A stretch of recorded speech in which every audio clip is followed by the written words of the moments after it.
Good afternoon, everyone. My name's Arron. Hopefully, you've all seen me around by now. Hopefully, we've had a couple of conversations. If we haven't, then no hard feelings. Hopefully, we'll be able to have a conversation sometime soon.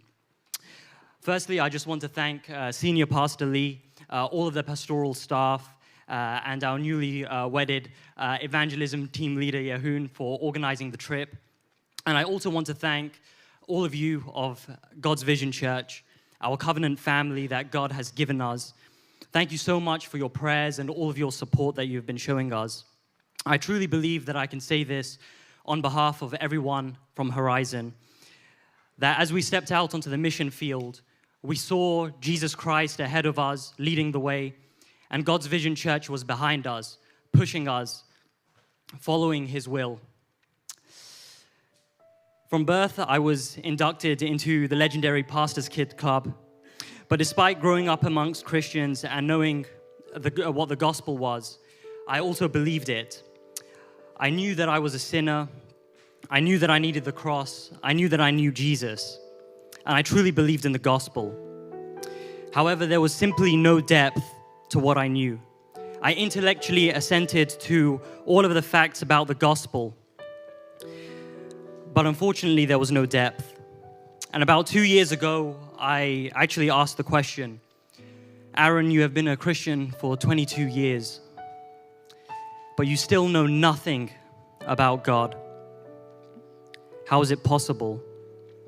And I was really deeply frustrated that I didn't really know God truly. Even though I knew the gospel, was I really living it? And so I became very frustrated. And logically, the answer to me was to study theology. So I spent the last 2 years really studying theology, collecting, reading, and listening, and absorbing everything that I could learn about the Bible.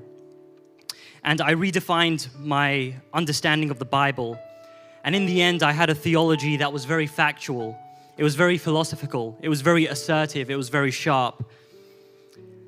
It was with this theology that I went onto the Southwest evangelism trip. I just went on the trip just to simply be obedient. But on the first day, I managed to have a few conversations. I got to share the gospel with people, but I was very annoyed. I couldn't really see any fruit in people. You know, if you say that we want to do city evangelism, I'm hoping that we would baptize people in the local water fountain. That's how ambitious I was. And I was sad that I wasn't really seeing that.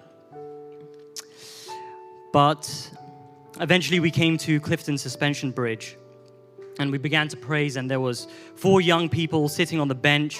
They were conducting some questionable antisocial behavior, and halfway through the praise, Pastor Kim went up to them, and I thought to myself, what makes Pastor Kim a missionary?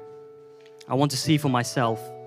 So I decided that I was going to go walk up to them with Pastor Kim, and I just approached them, and I just allowed Pastor Kim to explain the gospel to them.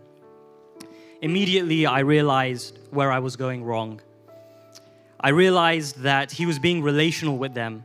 He was trying to empathize with them. He was trying to understand them. He was listening attentively. And then there was me on the opposite.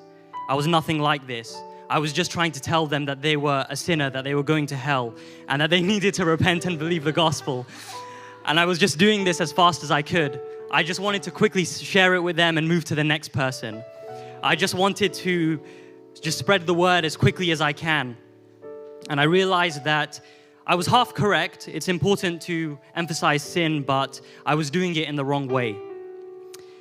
And I realized that actually my theology had the mind of God in it, but it did not have the heart of God. And it was that moment where I realized that my theology didn't just have to be factual and philosophical and assertive and sharp, but it also had to be very relational. It had to be inviting. It had to be warm. It had to be loving. And so now I knew that I had to change. On the last day, at our last stop at St. Ives, we began to praise. And I noticed a woman who was basically double my size, covered up in tattoos all over her arms and legs, drinking a can of Monster Energy.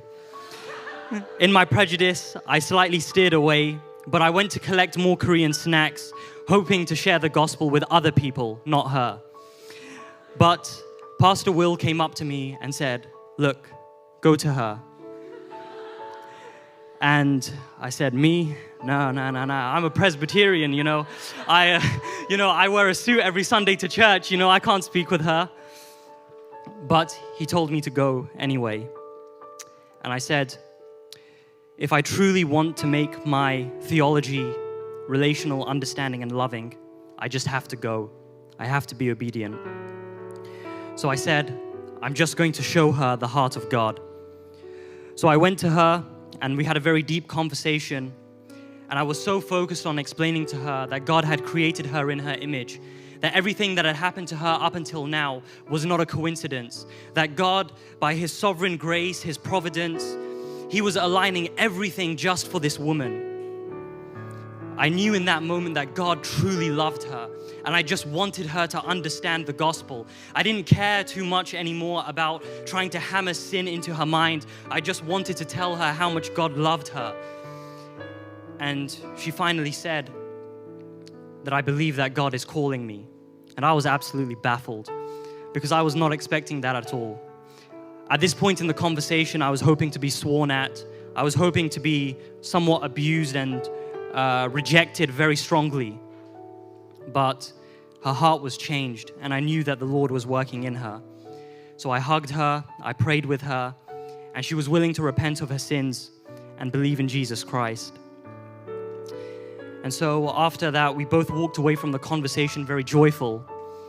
And naturally, I just went to Pastor Kim and Pastor Will. I hugged them. We jumped into the sea and we went back to London. But now I've realized after the trip that in my theology, I have to find a way to show warmth. I have to make it very inviting. I have to make it loving. I've learned that yes, intellect is very important, but I need to be able to show the pastoral implication of what I know. I'm learning to start to think from a perspective that is about how are the things that I know? How can I comfort people with what I know?